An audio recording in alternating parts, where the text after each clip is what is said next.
Salut les Anacalypsiens, bienvenue dans cette nouvelle vidéo d'Anacalypsie. Aujourd'hui on se retrouve pour parler de SummerSlam, voilà, et un peu du résultat du show. Alors je m'excuse pour la qualité du son qui va peut-être pas être extraordinaire, hein. J'avoue que depuis quelques semaines mon micro c'est n'importe quoi, il fait des grésillements et tout, je comprends pas pourquoi. J'ai testé avec tous les ports USB, j'ai testé sur mon autre PC qui est quasiment tout neuf. Et voilà, je sais pas si c'est un problème de réglage ou quoi que ce soit. Enfin, maintenant, je vois pas que c'est un problème de réglage parce que je les ai jamais modifiés. Mais voilà, en tout cas, je pense m'acheter un micro, je pense dès que je rentre chez moi. Donc, le problème devrait bientôt être réglé. Voilà.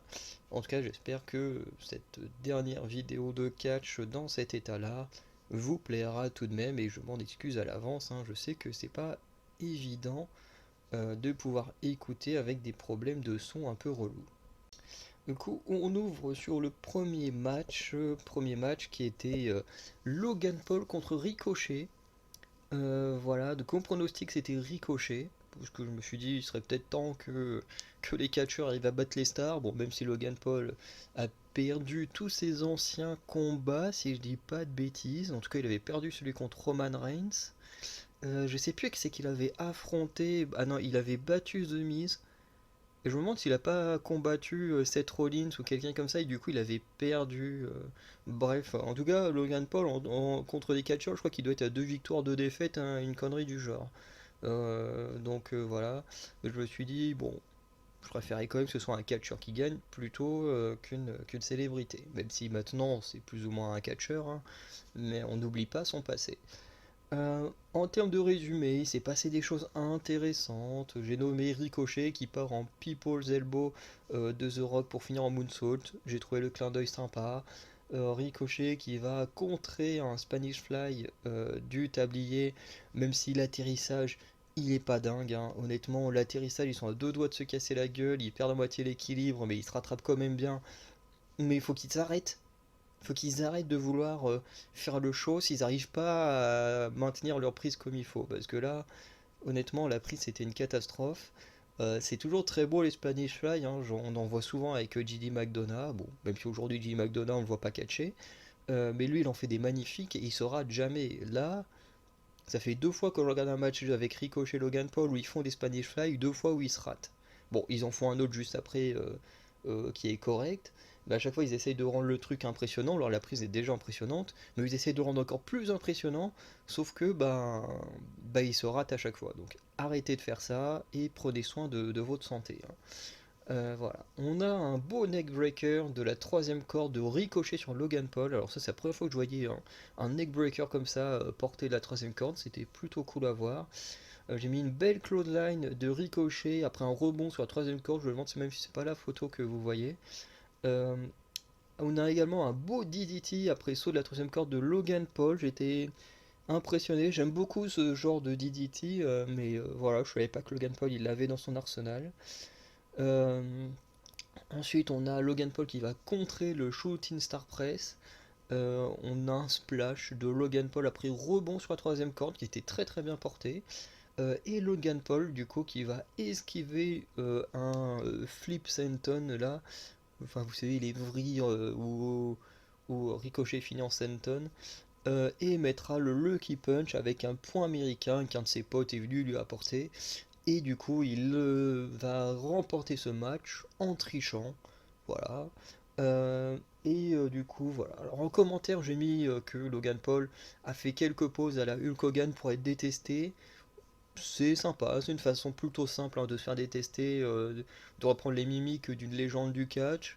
Après, Hulk Hogan, hein, pendant un temps, il était comme.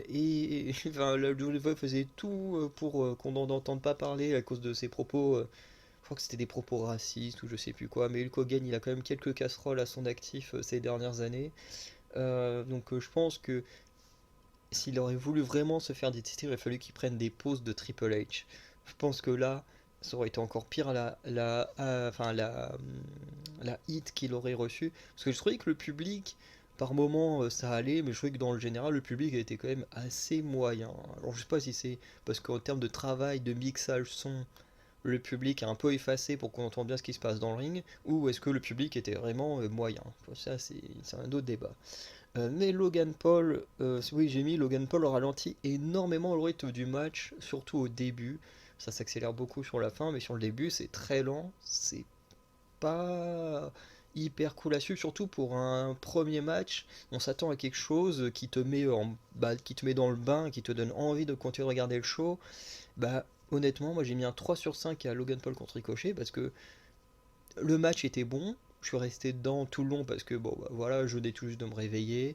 Enfin, tout juste. J'ai eu le temps de déjeuner avant quand même, mais voilà, je venais de me réveiller. Et voilà, j'étais quand même en forme. Mais j'avoue que là, à 2 heures du mat, enfin, j'aurais suivi le show du coup en direct, et à 2 heures du mat, je serais tombé là-dessus. Je sais même pas si j'aurais tenu toute la soirée, hein. Parce que moi, ça, un match comme ça à 2 heures du mat, mais je m'endors devant. Parce que c'est un problème que je vais revenir sur le main event, hein. Le main event, à 4-5 heures du matin, je l'aurais pas tenu, hein. Je me serais endormi devant le main event, hein. Euh, Bref. En tout cas, le match était sympa. Et honnêtement, voilà, le seul problème, c'est un peu la construction du match, hein. C'est voilà, juste deux high flyers qui se disputent un peu. Le fait d'inclure, c'est Samantha Irvine, je crois, celle qui. En plus, je suis abonné à son Instagram, là, qui hurle tout le temps les noms des catcheurs, des catcheuses et tout ça. Je crois que c'est elle aussi qui annonce les matchs de championnat en général. Enfin, du moins, du côté de NXT, je crois que c'est elle. Bref. Et voilà, Logan Paul avait un peu fait une pique là-dessus. Et honnêtement, je trouvais que c'était même pas une pique, hein, c'était nul à chier en plus le truc de Logan Paul par rapport à Samantha Irvine parce que il était juste en mode ouais, bah quand j'aurai gagné, ta femme elle devra annoncer mon nom.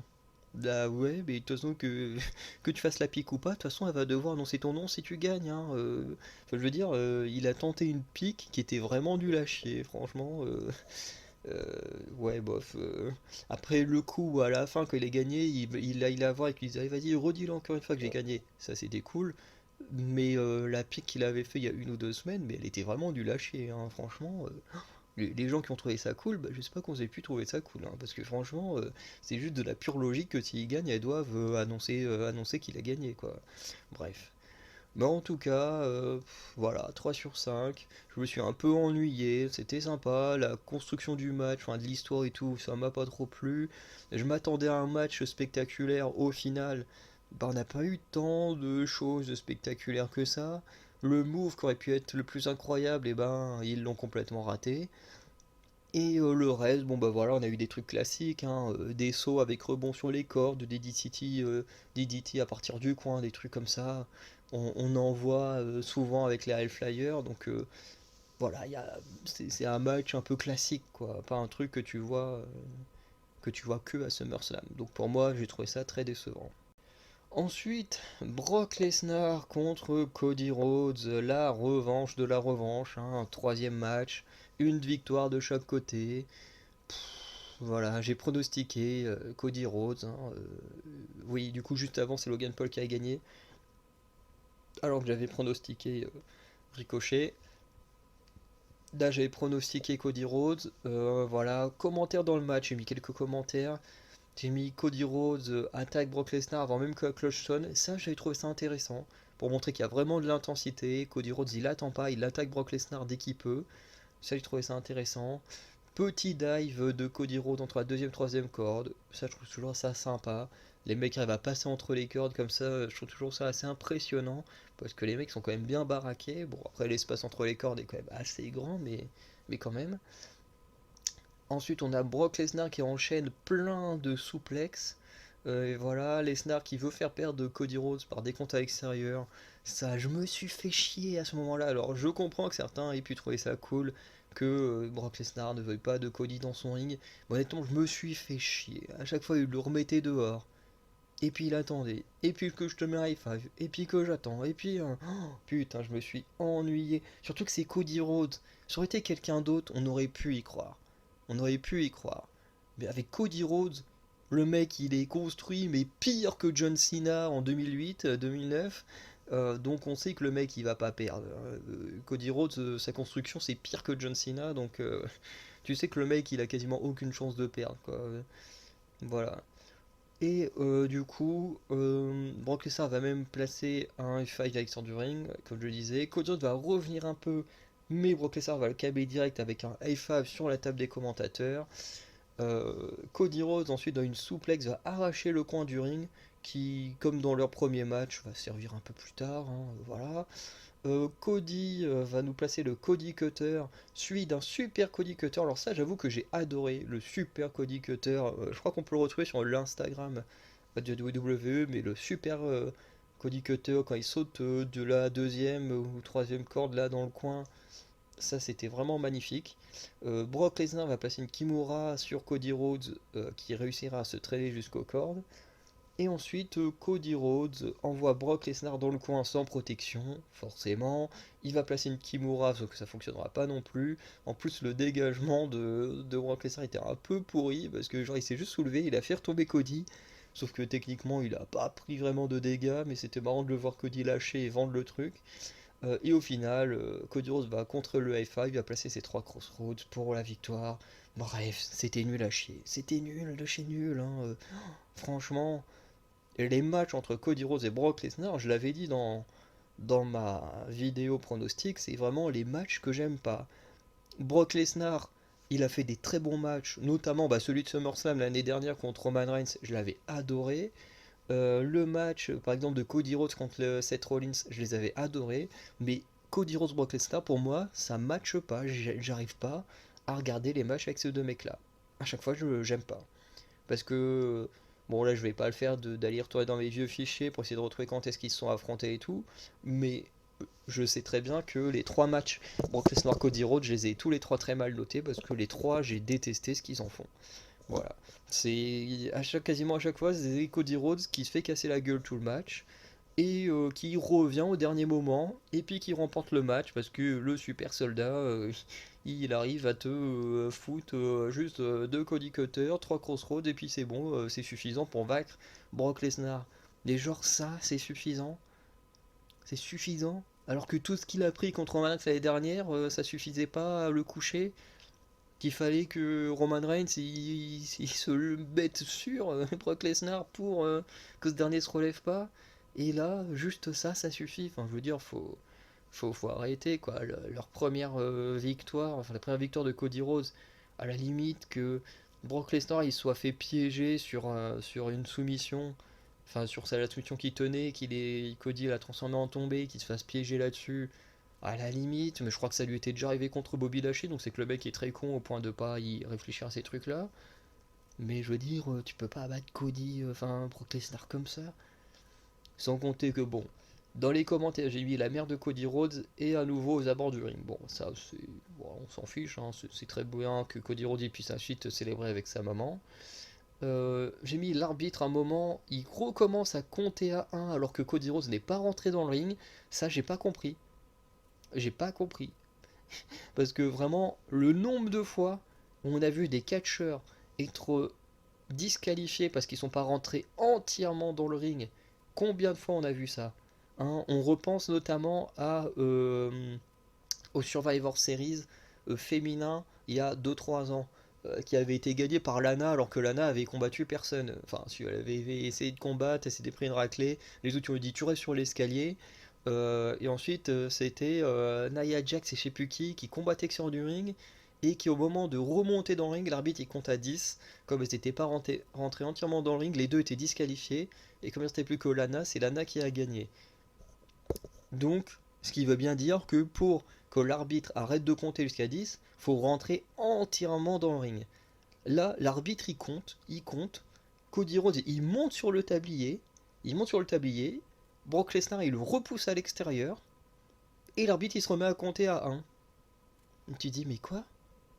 Tu dis, mais pourquoi il se met à recompter à 1, lui? Il est con? Enfin, tu dis, normalement, tu recomptes à 1 quand la personne est rentrée et a été renvoyée dehors. Le mec, il est même pas rentré dans le ring que l'arbitre, il se remet à recompter à 1. Donc déjà, là, Cody Rhodes, il aurait dû avoir perdu.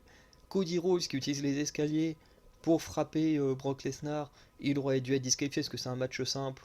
il se fait pas disqualifier. Bref, deux shows sur lesquels Cody Rhodes aurait dû perdre et qu'il a pas perdu. Et deux fois parce qu'il aurait dû être disqualifié. Un parce qu'il n'est pas retourné dans le ring à temps et l'autre parce qu'il a utilisé une arme.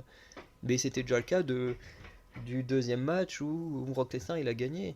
Où Cody Rhodes se servait de son attel comme une arme alors que il aurait dû être disqualifié. Donc moi voilà, que les gens ils aiment bien ces matchs-là, c'est bien pour eux, mais je veux dire, moi j'aime pas du tout. Alors, Cody Rhodes qui passe son temps à tricher, à utiliser des armes alors que techniquement ce sont des matchs simples, donc il a pas le droit. Et en plus l'arbitre qui fait n'importe quoi, recompter à un alors que Cody Rhodes n'était pas rentré dans le ring. Enfin moi honnêtement j'ai pas réussi à rentrer dans le match. Les quelques échanges qu'il y a eu étaient quand même sympas, donc j'ai mis 2,5 sur 5, mais dans la globalité c'était vraiment mauvais. Ensuite, on a eu la fameuse bataille royale qu'on avait tous peur parce qu'il n'y avait que 9 catcheurs d'annoncés. Au début, je crois qu'il n'y en avait que 3-4. Parce que quand j'ai fait les pronos, je crois qu'ils étaient que 3-4 à être annoncés. 4, je crois. Ensuite, une fois que j'ai fait mes pronos, ils étaient 9 d'annoncés, dont Grayson Waller. Et ensuite, au moment du show, on a appris qu'ils étaient 25 et en réalité même 26 puisqu'il y a eu un invité surprise. Puisque mon pronostic c'était Ellen Knight, donc j'ai bien fait de ne pas le changer et de partir sur la même voie que Sturry, parce que j'aimais beaucoup le prono de Sturry pour Grayson Waller, parce que Grayson Waller c'est un putain de talent qui méritait de gagner une petite Battle Royale pour le mettre en avant. Après c'est vrai que le mec il fait déjà des matchs contre des légendes, des promos contre des légendes, donc il a peut-être pas besoin de gagner cette Battle Royale qui sert à rien en soi, hein. Mais du coup, je suis resté sur mon pronostic de LA Knight. Même si j'avais pas envie qu'il gagne, parce que honnêtement, LA Knight, je comprends pas le délire et j'arrive pas à aimer ce catcheur. Voilà, j'essaye de comprendre, mais je comprends pas. Donc voilà, je suis désolé. Mais du coup, euh, je commence par mes commentaires, puisque dans mes commentaires, enfin, j'en ai mis deux. Je commence par le premier et je garderai le deuxième pour la fin. Mon premier commentaire, c'est MVP stoppe le début du match pour y inclure à la dernière minute Omos. Voilà. Donc la sonne cloche, MVP arrive, l'interrompt au micro, puis il fait voilà, oh, j'ai un catcheur qui revient. Et puis là on voit Omos. On se fait bon ok, on en a tous un peu rien à faire, mais bon, ok, ça rajoute un adversaire en plus, du coup ils sont 26 au lieu de 25. Et du coup tout le monde commence le combat sans attendre Omos, forcément. Omos élimine directement Apollo Crews et J.D. McDonough. Homos ensuite va dégager Rick Boogs avant que tout le monde commence enfin à s'attaquer à Homos et même pas à essayer de le sortir. Non. Homos du coup va recevoir à un moment des coups de bras de tous les Brawling Brutes assistés par Alpha Academy qui essaye d'immobiliser Homos, bon qui bien sûr va s'en sortir, hein. Et en plus lui le con au lieu de faire tomber les Brawling Brutes il les refout dans le ring. Bon après je me souviens plus c'est Brawling. Après, je pense que les Brawling Brutes sont pas assez cons pour passer par-dessus la troisième corde pour foutre les coups d'avant-bras, donc ils auraient pas été éliminés, mais bref. Otis va être éliminé par Imperium et Chad Gable va se venger en éliminant Giovanni Vinci. Et on a Tommaso Ciampa qui va éliminer les Viking Riders, ça c'était très cool, avant de se faire éliminer par l'homme avec qui il est en rivalité, Shinsuke Nakamura, qui ce dernier sera éliminé par Bronson Reed avec qui il est en rivalité avant d'être en rivalité avec Tommaso Ciampa. Bref. On a Austin Theory qui va éliminer Range Holland et Cameron Grimes. Oui, non, j'ai dire en même temps, mais non, il n'y a que Omos qui élimine les gens deux par deux. Austin Theory va être éliminé par son challenger Santos Escobar. Ça, j'ai trouvé ça très très intéressant puisque vendredi de cette semaine, les deux vont s'affronter pour le titre des États-Unis. Est-ce que ça donne un avant-goût de la future défaite d'Austin Theory, hein, parce que de ce que j'ai cru compris en suivant les reviews, dans un match simple, Santos Escobar avait battu clean Austin Theory. Là, dans la Battle Royale, Santos Escobar, il élimine Austin Theory. Est-ce que ça veut dire que vendredi, Santos Escobar sera le nouveau champion des États-Unis, ou est-ce que ça veut dire que Triple H veut nous foutre une grosse clim et nous faire gagner Austin Theory, alors que Santos Escobar est quand même a une bonne pop derrière lui. Bon, du moins moi j'ai vu sa pop qu'il avait à NXT. À NXT les gens ils étaient dingues de le revoir, mais voilà, en tout cas du côté de roster principal je sais pas trop comment c'est, mais en tout cas avoir Santos Escobar champion des États-Unis dans la LWO, ça peut être que stylé. Donc bon, on verra. Ensuite Santos Escobar sera éliminé par Karrion Kross. Ludwig Kaiser, qui pensait avoir éliminé Chad Gable, va se faire éliminer par une sorte de ciseau de tête par ce dernier, c'était très très cool. Omos va éliminer en même temps Butch et Riddle qui s'attaquaient à lui, c'était très intéressant. Gable va déguster un puissant chokeslam de Omos. Et tous les membres restants vont se mettre en équipe pour affaiblir Omos avant de le virer du ring. Et notamment cette photo du Phenomenal Forearm de, euh, de AJ Styles, voilà, qui frappe son ancien équipier. Du coup, fait partie de cette partie-là du match. Ensuite, on a The Miz et Grayson Waller qui vont mixer à merveille avec Grayson Waller qui va faire son finisher. Donc, pour. Bon, de toute façon, comme normalement les gens d'ici sont les gens qui regardent NXT, donc avec son sorte de roulade à l'intérieur du ring avec le stunner. Et au même moment, il y avait The Miz qui faisait le Skull Crush Finale, là, je sais plus trop comment ça s'appelle son finisher. Et vraiment sans le vouloir sur Chad Gable. Et les deux ils étaient en mode étonné, ah tiens, on peut mixer nous deux. Et en même temps, c'est vrai que c'est les deux mecs insupportables au micro qui catchent plutôt bien. Bon, Grayson Waller dans le ring, c'est quand même 1000 fois mieux que The Miz, mais The Miz il fait pas non plus des performances dégueulasses, contrairement à d'autres catcheurs. Et c'est deux mecs qui savent très très bien se faire détester du public, donc j'ai trouvé ça assez amusant, la petite association, parce que bon, je pense que Grayson Waller, c'est un peu le futur The Miz. Comment dire ça? Pour moi, Grayson Waller, c'est le futur The Miz, mais en étant meilleur dans le in-ring. Parce que, voilà, si vous avez écouté ce que je viens de dire, vous comprenez pourquoi. Bref. Au final, LA Knight va enfin se réveiller. Le mec, il attend la fin du match pour se réveiller, où il va éliminer The Miz. Et Sheamus, lui, va éliminer Grayson Waller. Alors, à partir de ce moment-là, je peux vous dire que je faisais la gueule parce que Grayson Waller, qui était mon réel favori de ce match, se faisait éliminer. Donc, j'avoue que j'étais un peu dégoûté. AJ Styles, du coup, va éliminer Karrion Kross, avec qui il est en rivalité. Bronson Reed va éliminer Chad Gable dans une esquive. Et c'était le vol plané qu'a fait Chad Gable était assez impressionnant. On a LA Knight qui va éliminer Bronson Reed. J'ai mis dans un étranglement, mais je me souviens pas de la scène.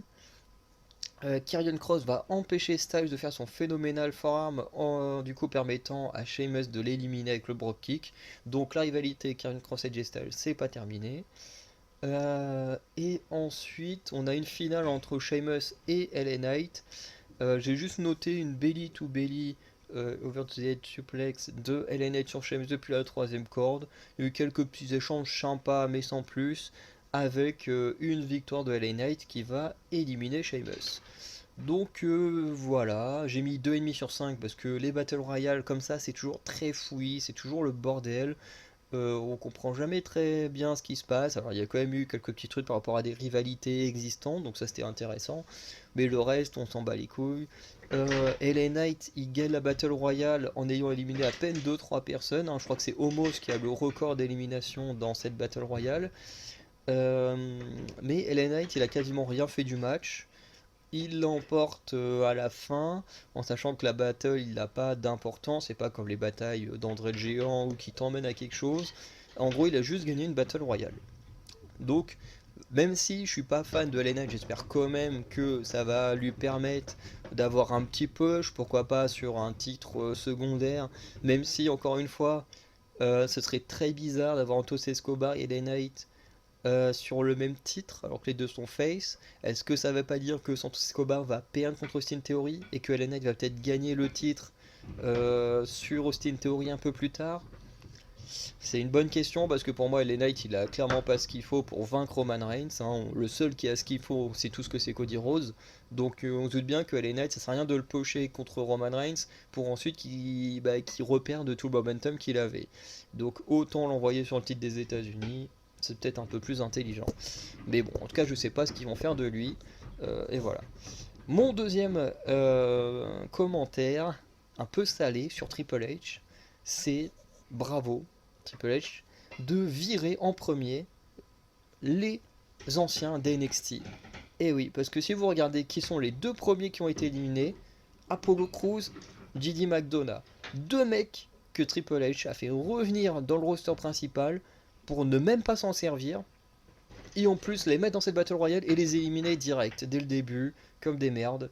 Alors que les mecs ont un talent de fou, ils ont fait des très bonnes choses à NXT, et là tu les ramènes dans le roster principal, tu fais rien avec eux, et tu fais de la merde avec eux sur cette Battle Royale, alors que JD McDonough et Apollo Crews, t'as clairement de quoi faire. Donc j'avoue que ça fait aussi un peu partie de la note qui a été baissée, parce que ça m'a dégoûté le traitement des anciens d'NXT durant ce match. Que quand on regarde, hein, tous les anciens d'NXT ont été battus assez rapidement par Grayson Waller qui a survécu à peu près jusqu'au milieu 3/4 du match. Mais sinon, tous les autres qui ont été draftés récemment se sont fait éliminer quand même assez vite. Ensuite, on va aller un peu plus vite sur les deux prochains matchs. Donc, le match numéro 4, Ronda Rousey contre Shayna Baszler dans un MMA Rose match. Donc, victoire par soumission au KO. Un peu comme un vrai match de MMA, c'était du moins l'objectif. Et du coup, mon pronostic c'était Shayna Baszler, parce que de toute façon j'aime pas Ronda Rousey, donc et comme il y avait les rumeurs qu'elle allait arrêter le catch, et ben forcément ça m'a arrangé de pronostiquer celle que je préfère des deux, en espérant que il fasse quelque chose avec. J'ai noté du coup Ronda Rousey se sert de prise de judo parfois pour emmener Shayna au sol. Ça c'était plutôt intelligent.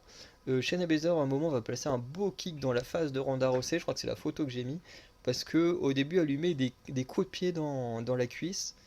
Et à un moment donné, Ronda Rousey elle lui dit bah vas-y, baise-en-moi un autre. Et du coup, Shayna au moment où elle arme son coup de pied, Ronda elle lève sa jambe pour contrer le coup de pied, sûrement attraper la jambe, et là elle se prend un vieux kick dans la tête, c'était magnifique. Du coup, Ronda Rousey place un magnifique coup de genou dans la tête de Shayna en prenant appui sur la cuisse de cette dernière. Le move a été très impressionnant. Et au final, Shayna Baszler va l'emporter grâce à un étranglement qui va endormir Ronda Rousey, mais qui va l'endormir au point que Ronda se réveille 2 secondes après, quoi. Bref. Mon commentaire, c'est que c'est la première victoire à SummerSlam pour Shayna Baszler. Je suis assez étonné de cette stat parce qu'elle a quand même été championne par équipe assez longtemps. Ou alors ça veut dire que soit elle a perdu les titres par équipe à SummerSlam, ou soit il n'a pas défendu les titres par équipe à SummerSlam. En tout cas, ou alors c'est sa première victoire en solo à SummerSlam. Mais en tout cas, ils l'ont vendu comme étant sa première victoire à SummerSlam. Et la note, j'ai mis 3 sur 5. Parce qu'en vrai, c'était sympa. Il y a quand même eu un peu de violence. Parce que la MMA, c'est quand même très violent. Il y a eu un peu de violence. Il y a eu pas mal de soumissions. Parce que c'est quand même deux anciennes boxeuses qui gagnaient beaucoup leurs matchs par soumission. Parce que Shayna Baszler, on la connaît moins son parcours de MMA, mais la plupart de ses victoires étaient quand même par soumission. Donc on a deux pros de la soumission qui s'affrontaient tous, c'était plutôt intéressant. Et après, je suis assez d'accord avec Total Catch que le match est quand même... Il y a une ambiance bizarre. Parce qu'on est censé être sur un truc de MMA, mais en même temps on a du catch. On a quelques prises de catch qui sont portées. On a des coups classiques de MMA, des coups de poing, des jetés au sol, des trucs qui sont portés. On a des prises de judo. Enfin bref, il y a plein de trucs un peu bizarres. Des fois, quand il y a des soumissions de fait, tu les vois en train de ramper vers les cordes. Sauf que les cordes, ça sert à rien, puisque dans la MMA, les cordes, ça ne te permet pas de casser une soumission. Enfin bref. Il y a encore, quand ils sont dans la cage, il n'y a pas de cordes. Donc bref. Euh, c'est vrai qu'il y a une ambiance un peu bizarre dans le match par rapport aux règles. Mais dans la globalité, j'ai trouvé ça sympa, hein. On a vu les photos de Shayna Baszler après match. Elle a une attelle au bras, elle a l'air d'avoir un ou deux doigts de cassé. Elle avait quand même une partie du visage un peu amochée. Donc bon, c'est qu'elles ont quand même, elles ont quand même dégusté pendant le match. Mais voilà, quoi. C'était pas non plus le match du siècle entre les deux, quoi.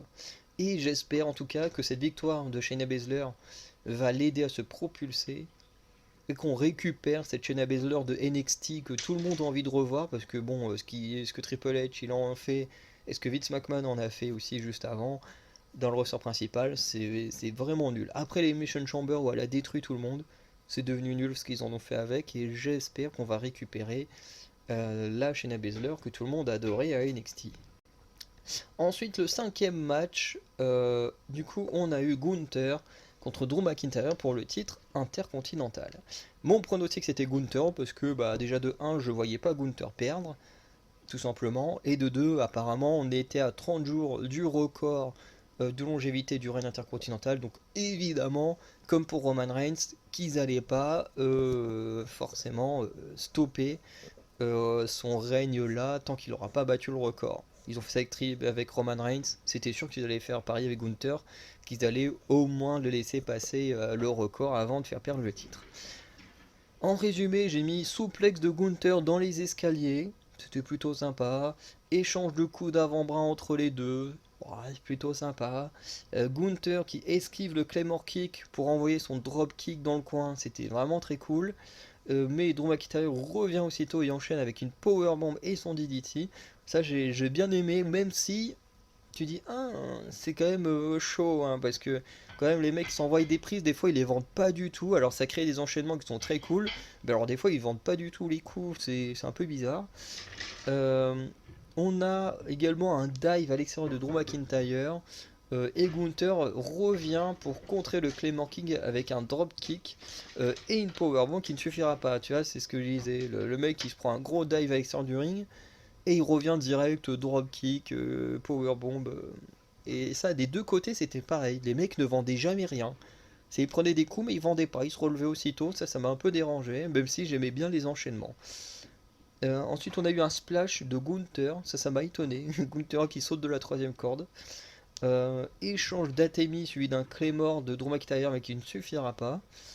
Ensuite, Gunther sur la troisième corde va pousser Drew qui se prend la troisième corde entre les jambes. Et ensuite, Gunther repart en mode splash, Atemi, powerbomb pour la victoire. Commentaire, j'en ai pas mis. Voilà, il n'y avait rien de plus à dire, hein. Tout était bien exécuté. J'ai mis une note de 3,5 sur 5 tout simplement parce que c'est pas mon style de match. On repart sur du déjà vu. Alors certes, comme il disait, c'est la première fois que Gunther et Drew McIntyre s'affrontent en 1 contre 1. Mais on les a déjà vus s'affronter dans le triple straight avec Sheamus, tout ça. Bref, c'est du quasi déjà vu, parce qu'on a un contre un c'est la première fois, mais c'est pas la première fois qu'ils sont en rivalité, qu'ils se tournent autour, les deux là. Donc j'avoue que j'avais pas envie forcément de voir ce match. En plus, moi je suis un fan de high flyer et pas de brawler, donc dès qu'on arrive sur des matchs où bah voilà c'est juste du stiff, on s'envoie des gros coups et tout, je comprends que des gens aiment ça, mais moi je n'aime pas ce style de catch. Donc forcément, je comprends le talent, j'aime bien, tu vois, j'ai mis 3,5 sur 5. Pour moi, c'est quand même une super note pour un site de catch que j'aime pas. Mais je prends aucun plaisir à regarder ce genre de match. Je comprends que les gens aiment, mais moi je prends aucun plaisir sur ces matchs-là. Ensuite, on a eu Finn Balor contre Seth Rollins pour le titre World Heavyweight. Mon pronostic c'était Seth Rollins qui remporterait le match avec un possible cashing réussi de Damian Priest. Et ben mon pronostic a marché à moitié. Voilà, il n'a pas été complet mon pronostic, mais il a plus ou moins fonctionné. Bref, bon, on en reparlera après. Mon résumé, j'ai noté la baston commence avant le son de cloche, pareil, beaucoup d'intensité entre les deux hommes, donc je trouve ça très très bien que le combat commence avant le son de cloche. C'est très très cool. Finn Balor va beaucoup trahir le bras de Seth Rollins, rappelant qu'il a été blessé à un bras à cause de ce dernier. Bon, c'est un peu dommage qu'il n'ait pas attaqué le même bras que Seth Rollins lui avait blessé, mais dans l'idée, j'ai trouvé ça très très bon. J'ai noté Finn Balor qui va beaucoup dominer le début du match. On a le dive à l'extérieur de Rollins à 3 reprises côté table des commentateurs. Ça c'est un truc qu'il fait souvent, je trouve ça toujours très sympa. Autre chose que j'ai trouvé très très cool, c'est Finn Balor qui va jeter cette Rollins en powerbomb sur la barricade à l'endroit où il avait lui-même reçu sa blessure. Alors j'aime bien parce que les commentateurs ils disent oui c'est là exactement au même endroit qu'il a reçu sa blessure, là au même moment, au même endroit. Tu dis alors je doute qu'ils étaient exactement à la même ville il y a 7 ans, mais on va vous croire. C'est ok peut-être le même coin. Bref. En tout cas, Rollins lui va se venger en faisant 2 powerbombs dans 2 coins de ring différents, suivi d'un frog splash, mais ça ne suffira pas à gagner. Finn Balor va réussir à placer son drop kick pour se placer sur la troisième corde, mais Seth Rollins va le contrer avec une belle souplex. J'aime toujours les souplexes de la troisième corde. Finn Balor a réussi à replacer son dropkick et rate à nouveau le coup de grâce et se prend le pedigree. C'est vrai qu'il va galérer à placer le coup de grâce, Finn Balor. Damian Priest va en profiter pour venir aux abords du ring et à partir de là on se dit qu'est-ce que va faire Damien Priest? Et du coup, Damien Priest va envoyer une droite à Seth Rollins quand l'arbitre a le dos tourné. Donc on se dit, ah, Damien Priest, il vient pas pour cashing, il vient pour aider Finn Balor. C'est étonnant. Finn Balor en profite pour placer le pedigree, mais Seth Rollins va survivre. Damien Priest appelle Rhea et Dominique pour que Balor frappe Rollins avec la mallette, mais ce dernier refuse de tricher, sauf que cela va aller contre lui, puisque il va être surpris. euh, il va être surpris par Seth Rollins, je suis perdu, qui va lui placer le stomp à cause de la distraction, mais Finn Balor va réussir à s'en relever. Et là, tout le Judgment Day a eu une peur bleue de ce qui allait se passer parce que ils se sont dit oulala, peut-être qu'on a failli faire perdre Finn Balor là d'un coup. Donc voilà. Ensuite, on a Seth Rollins qui se débarrasse de Damien Priest et Dominique. Mais Finn Balor revient avec son dropkick, il place le coup de grâce, mais cette fois ça ne suffit pas. Et du coup, cette fois, Finn Balor, il accepte de tricher. Il demande à ce qu'on distrait l'arbitre pour utiliser la mallette. Sauf que Damien Priest va juste jeter la mallette dans un coin du ring pour distraire l'arbitre.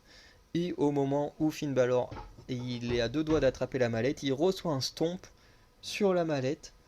Et du coup, décompte 1, 2, 3, victoire de Seth Rollins. Et on a juste un face-à-face entre Rollins et Damien Priest, enfin face-à-face, d'un qui est dans le ring, l'autre à l'extérieur. Mais les deux se regardent en mode, voilà, hein, on verra ce qui se passera plus tard entre nous deux. Et du coup, mon pronostic, comme je disais, il était à moitié bon, parce que j'avais pronostiqué la victoire de Seth Rollins, ça j'en étais quasiment sûr à 100%. Par contre, j'avais pronostiqué un possible cashing réussi de Damien Priest, et c'est ce qui s'est pas passé. Voilà, Damien Priest n'a pas cashing, mais bon. Et en commentaire, j'ai mis Rollins qui vient avec la même veste qu'il y a 7 ans à SummerSlam quand il avait battu Finn Balor. Voilà, il continue avec ses petits jeux d'esprit malin et tout, ça j'aime bien. Finn Balor qui a une peinture avec marqué Seven à l'endroit où il avait sa blessure pour rappeler qu'il y a 7 ans on l'a blessé là et que là il va en découdre pour se venger. Donc ça c'était cool. Et j'aime bien le fait que à la fin de ce match, on se questionne sur la fidélité de Damien Priest envers le Judgment Day et Finn Balor. Voilà. Donc j'ai noté le match 4,25 sur 5. C'était un très très bon match, même si j'ai trouvé ça un peu relou, toutes les interventions, machin, comme d'habitude. Mais pour moi, ça reste un excellent match. Ensuite, on a eu Bianca Belair contre Charlotte Flair contre Asuka pour le titre féminin d'Asuka, parce que je sais plus comment s'appellent tous ces titres. En tout cas, c'est celui qui est du côté de SmackDown. Mon pronostic était Asuka avec un possible cashing réussi de Io Sky. Et encore une fois, mon pronostic a fonctionné qu'à moitié. Voilà, ils ont décidé de casser mes pronostics quand je rajoutais des choses. En résumé, je notais double Natural Selection et tentative de double tombée de Charlotte Flair à la Roman Reigns qui ne fonctionne pas, mais j'ai bien aimé la tentative. Bianca Belair qui place un DDT et un Neckbreaker en même temps sur ses adversaires, c'était plutôt cool. César, patiente. Double contre d'un moonsault de Bianca Belair par les deux autres, c'était plutôt sympa. Asuka qui réussit à placer le Asuka Lock sur Charlotte et Bianca Belair réussit cette fois à placer son moonsault pour casser la soumission, c'était plutôt sympa. Moonsault de Charlotte Flair sur Bianca Belair à l'extérieur du ring et Asuka place son DDT sur Charlotte, ensuite dans le ring avec Bianca qui revient pour casser le tombé. Tout ça c'était un petit échange et tout que j'ai trouvé plutôt bien. Bianca Belair qui place une powerbomb sur Charlotte Flair mais se fait prendre en Asuka Lock. Voilà, et Charlotte essaye donc un tombé spécial euh, en gardant Asuka enfin, Bianca Belair dans la soumission, mais en faisant en sorte que le tombé se fasse sur Asuka. Bon, c'est un peu con parce que techniquement c'est Bianca Belair qui est sur Asuka, donc normalement c'est Bianca Belair qui devrait gagner si les deux sont en train de faire le tombé en même temps. Enfin bref. Ensuite, on a Charlotte qui va placer un double moonsault depuis la troisième corde, mais le tombé ne marche pas. De toute façon, j'ai l'impression qu'elles passent tout leur temps à faire des moonsaults. Bianca Belair va atterrir mal un moment sur une esquive dans les escaliers où son tibia, techniquement dans Kayfabe, va taper dedans. Et au final, on comprend très vite que c'est fake, totalement. Après, les commentateurs, ils te vendent quand même bien la chose en mode oui, le caméra, ça a été tellement vite que la caméra n'a pas eu le temps de filmer le truc, machin et tout. Et dans ma tête, je me suis dit, ils en font tellement des tonnes que je me suis dit, est-ce que les commentateurs en font des tonnes parce que c'est une vraie blessure et tout et que c'est normal qu'ils en parlent et tout, ou est-ce que c'est un coup où en fait elle va partir et finalement revenir parce que c'est une fausse blessure, ou peut-être que c'en est une vraie. On a bien vu Indy Hartwell se blesser en plein match, être ramené backstage par les médecins et puis revenir et gagner le titre de NXT ou non, conserver son titre de NXT alors qu'elle était réellement blessée. Donc on verra la suite si Bianca était vraiment blessée ou pas, mais en tout cas, moi je pense que non. Je pense qu'elle a juste tapé dans l'escalier avec ses pieds et que ça a été tellement vite qu'elle a pu faire genre elle avait mal au tibia. Euh, voilà. Mais on verra avec le temps si elle est vraiment blessée, c'est qu'elle ça a vraiment tapé. Si elle n'est pas blessée, bon bah c'est que elle a très très bien vendu la chose. Parce que franchement, je pense qu'on y a tous quasiment cru. Charlotte Flair ensuite va placer un beau spear out of nowhere, c'était trop cool. Charlotte Flair va placer le figure four leg sur Asuka et c'est là que Bianca Belair revient et c'est là que tu te rends compte que sa blessure elle est très certainement fake parce que là où Indy Hartwell qui était réellement blessé avait fait le minimum syndical entre guillemets sur le ring pour s'en sortir, là Bianca Belair elle prend le temps de monter sur la troisième corde, de faire un faux 50 splash. Tu te dis si t'étais vraiment blessé tu ferais pas des sauts de la troisième corde comme ça. Donc voilà. 16. Ensuite, on a Charlotte qui place la figure four leg sur la jambe blessée de Bianca Belair. B. Asuka va cracher son mist sur Charlotte. Et il se fera ensuite surprendre par un petit paquet de Bianca Belair. Ensuite, on a Io Sky, puisque bah, du coup, Bianca Belair remporte le titre. Io Sky décide de venir faire son caching. Notamment en se débarrassant de Charlotte Flair et Asuka, et en même temps de Bianca Belair avec la mallette. Du coup, Io Sky demande à cashing, ensuite elle envoie son moonsault pour la victoire. Du coup, Io Sky devient la nouvelle championne de SmackDown. Et là, tu dis ok, on comprend plus rien. Du coup, commentaire Charlotte invaincu à SummerSlam selon les commentateurs et du coup bah, qui encaisse sa toute première défaite à SummerSlam, donc ça c'est une petite stat intéressante. Euh, Ensuite, une grosse question, pourquoi faire gagner Bianca Belair si c'est pour réussir le cashing juste derrière? Ça sert à quoi? À part lui donner dans son palmarès un titre en plus qui aura duré 30 secondes. Je veux dire, c'est complètement débile. C'est complètement débile parce qu'en plus, tu fais gagner Charlotte, ça aurait été aussi débile.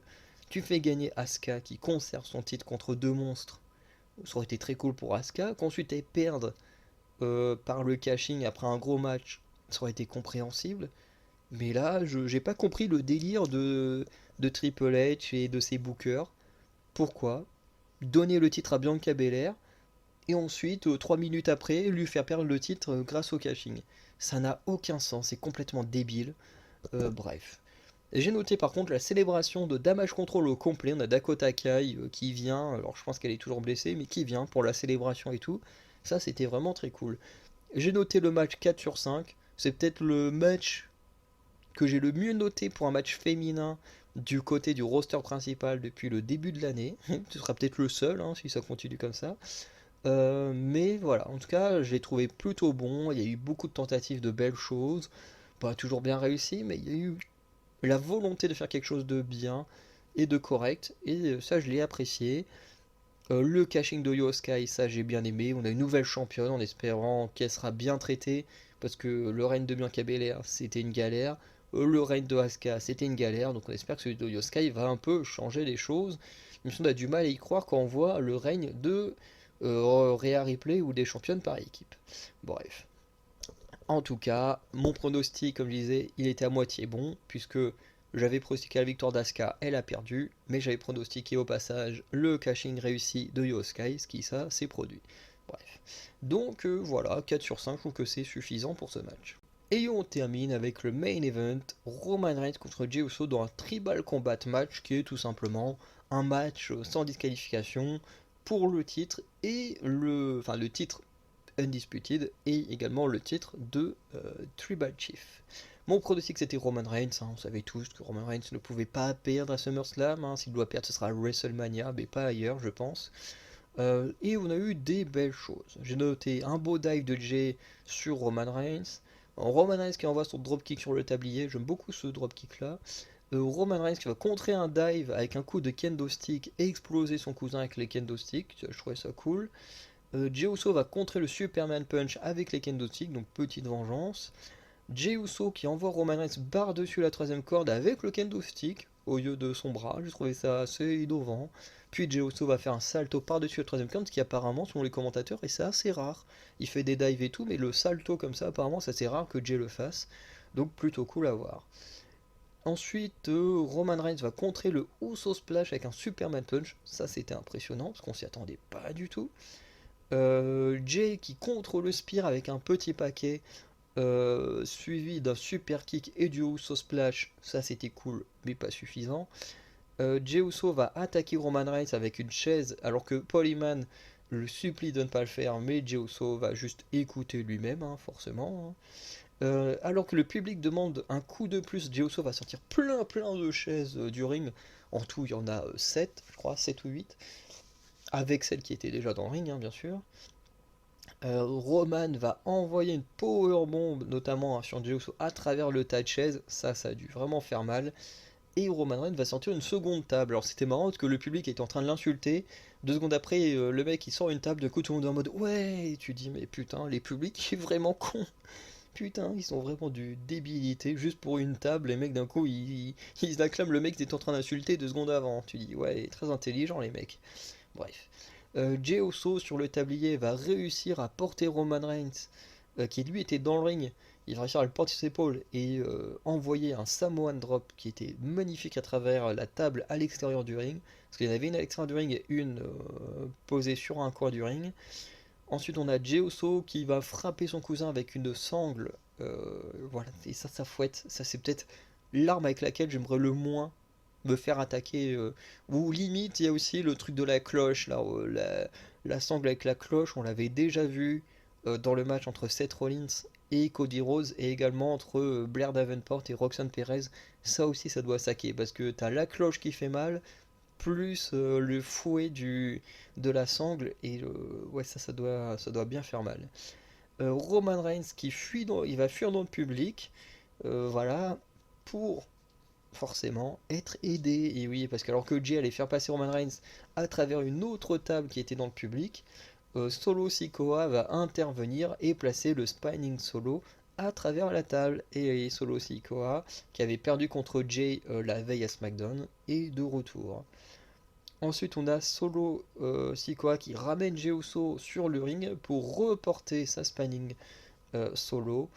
Et on a Solo Sikoa et Roman Reigns qui s'apprêtent à porter le Spike et le Spear en même temps, donc leur sorte de finisher en solo, en duo plutôt.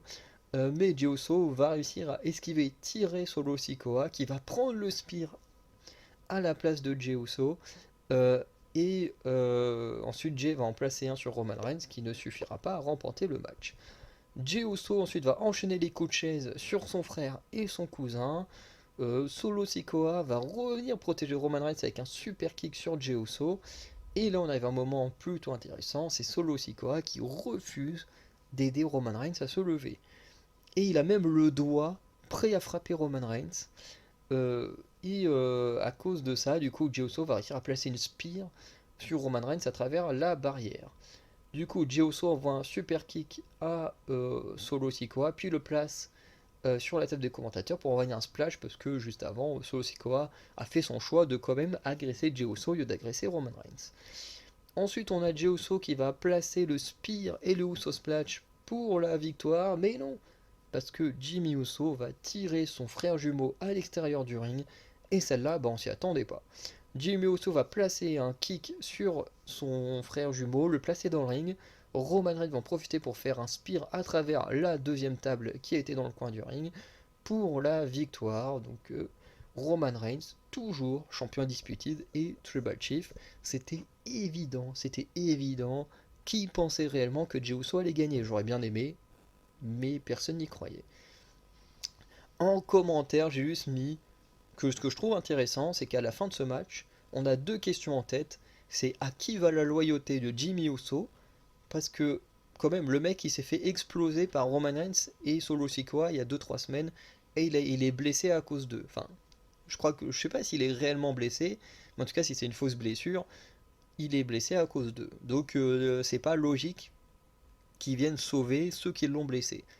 Il y en a qui disent que la théorie serait que ce soit une histoire de jalousie, du fait que Jey Uso essaye de se propulser en solo en profitant que son frère jumeau soit blessé, bah voilà, pour avoir toute la lumière sur lui.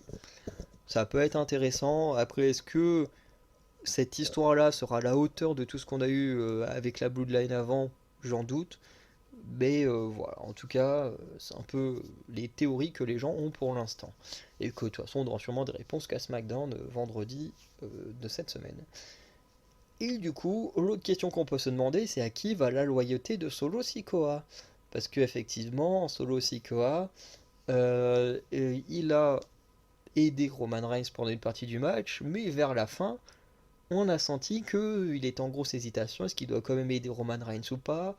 Il a quand même décidé de s'en prendre à son frère, à son grand frère, mais après, une fois qu'il s'est fait exploser, Roman Reigns il repart sans lui. On sent que Solo Sikoa il est un peu paumé, donc j'aime bien ce fait qu'on se demande vers qui va la loyauté de Jimmy Uso et Solo Sikoa. Tout ce que j'espère, c'est que Jimmy Uso ne retourne pas auprès de Roman Reigns et que c'est vraiment une histoire de, même si c'est moins intéressant, mais même si c'est juste une histoire de jalousie envers son frère jumeau, j'espère plus que ce soit ça plutôt qu'un deal ou je ne sais quoi avec Roman Reigns et que au final Jimmy Uso soit de retour dans la Bloodline. Bref. En tout cas, j'ai mis 4,5 sur 5. Le match, il était excellent. L'histoire, elle est très très cool. J'aime beaucoup le fait qu'on se pose des questions à la fin, comme pour le match entre Seth Rollins et Finn Balor, où on se pose pas mal de questions sur le Judgment Day. Et je trouve ça très bien. Après, j'ai enlevé 0,5 points sur ce match parce que le début, je me faisais chier. Honnêtement, le début, je me faisais chier. C'est ce que je disais en début de vidéo. Si j'avais dû regarder le match, enfin le show à l'heure de diffusion, vers 4-5 heures du matin, moi j'aurais pas tenu, hein, je me serais endormi. Le début du match était hyper lent, je me serais endormi. Honnêtement, je me serais endormi parce que le début c'était très lent. Après, d'un moment, ça s'est accéléré, ils ont commencé à sortir des objets, ça commence à devenir hyper intéressant. Mais le tout début, c'était beaucoup trop lent pour moi et franchement, j'avais envie de dormir, hein. Enfin, j'aurais eu envie de dormir si c'était arrivé. Parce qu'en vrai, j'étais en train de bosser en même temps de regarder le match, donc le temps est passé quand même relativement vite. Mais, euh, mais ouais, à 3-4 heures du matin, j'aurais jamais tenu devant le début du match. Alors que le reste était hyper intéressant. Mais bon, en tout cas, moi j'ai quand même beaucoup aimé ce qui s'est passé dans ce match. Pour conclure sur cette vidéo un petit peu trop longue, bah, qu'est-ce que j'ai à dire de SummerSlam? C'est qu'on a eu des bons matchs. Honnêtement, on a eu des très bons matchs. Surtout vers la fin de soirée, hein, plus on avançait, plus on avait des meilleurs matchs. Enfin, plus ou moins. À partir de Gunther de McIntyre, qui était bien. Finn Balor, Seth Rollins, c'était très bien. Le trio féminin, c'est la première fois que je mets une note aussi bien sur un match féminin du roster principal. Le main event, il était excellent. Bon, après, on a eu des moments un peu moins intéressants. Bon, le faux match de MMA, la Battle Royale. Bon, voilà, c'était un peu moins bien. Le Logan Paul Ricochet, c'était sympa, mais honnêtement, je m'attendais à mieux. Bon, Brock Lesnar Cody, je savais que ça allait pas me plaire. Bon, voilà. On a eu du bon et du mauvais. Après, je reste quand même déçu de ce SummerSlam. Et je pense qu'il y a plusieurs choses qui peuvent faire ma déception. C'est que déjà, SummerSlam l'année dernière, c'était génial. SummerSlam l'année dernière, on était tout le temps bouche bée. Alors j'exagère un peu quand je dis tout le temps, mais c'est quasiment quoi. Je veux dire, t'as le match entre Bianca Belair et Becky Lynch qui était vraiment très bien, avec l'arrivée de Bayley, Io Sky et Dakota Kai, c'était incroyable. Le match Roman Reigns, Brock Lesnar, il était incroyable. Enfin bref, je veux dire, on a eu plein de surprises, plein de choses très intéressantes l'année dernière. On sent que pour ses débuts, à gérer les shows. Triple H, il avait mis le paquet, on sent qu'il voulait faire fort pour montrer que maintenant c'était lui qui gérait la chose, et c'était trop cool. Que là, c'est ce que j'ai mis sur Facebook il y a pas longtemps, c'est que c'est un SummerSlam feignant. C'est feignant. C'est voilà, on cherche plus à créer de la surprise, à faire des choses intéressantes. C'est on fait avec ce qu'on a, on fait avec ce qui marche. Et puis voilà, je veux dire, t'as pas eu de retour, t'as pas eu de moment vraiment impressionnant. Si quelqu'un a trouvé que le caching de Yoskai c'était étonnant, bah non. Enfin, je veux dire, quasiment tout le monde avait pronostiqué que Yoskai pouvait le faire maintenant. Je veux dire, s'il y a un moment où il faut faire un caching pour avoir un moment marquant, bah c'est SummerSlam ou WrestleMania. Donc tout le monde s'en doutait plus ou moins. Donc je trouve qu'on a eu un SummerSlam feignant qui aurait pu être mieux, surtout quand tu vois celui de l'année dernière, qui a également été booké par Triple H. Donc là, il n'y a pas d'excuse ou quoi que ce soit. Après, il y a aussi le fait que je suis un gars qui regarde beaucoup NXT. Et que c'est vrai que je suis beaucoup plus passionné, à part sur ce qui concerne le Judgment Day et la Bloodline que je trouve hyper intéressant, bah, c'est vrai que pour le reste, bah, ça me passionne pas tant que ça. Je trouve que NXT est beaucoup plus passionnant sur certaines histoires. Après, ça fait 10 mois que je regarde NXT, donc que je suis attaché aux catcheurs là-bas, à certaines histoires qui sont là-bas. Et du coup, en plus, on a eu un Great American Bash qui était très très bon. Et du coup, bah, quand je vois le Great American Bash qu'on a eu il y a une semaine, où je me suis éclaté, et ce Slam là que j'ai trouvé très feignant, bah du coup, je me dis, ouais, finalement, je suis un peu déçu. Parce que je me dis quand même, c'est pas normal qu'un PLE, enfin entre guillemets, qu'un PLE de NXT, un PLE classique, hein, c'est même pas Stand and Deliver, c'est un PLE classique de NXT, c'est pas normal entre guillemets qu'il soit beaucoup mieux que SummerSlam qui est censé être un des Big Four de la compagnie, quoi. Je veux dire, normalement, t'es censé mettre le paquet là-dessus, et là, non, je trouvais ça très moyen. Il y a eu des très bons matchs, mais dans la globalité, j'ai trouvé que c'était moyen. Bref. En tout cas, ça reste quand même un bon show, hein, voilà. Mais quand même, j'ai trouvé que c'était feignant. C'est un peu le mot que je pourrais donner à ce show. Bon show, mais feignant. Voilà. Donc, dites-moi en commentaire vous ce que vous en avez pensé. Si vous avez aimé ou pas aimé. Si comme moi, vous trouvez que le SummerSlam de l'année dernière était beaucoup mieux que celui-ci. Et sinon, bah voilà, on se dit à très bientôt pour de nouvelles vidéos. C'est une bonne journée, bonne soirée. Ciao.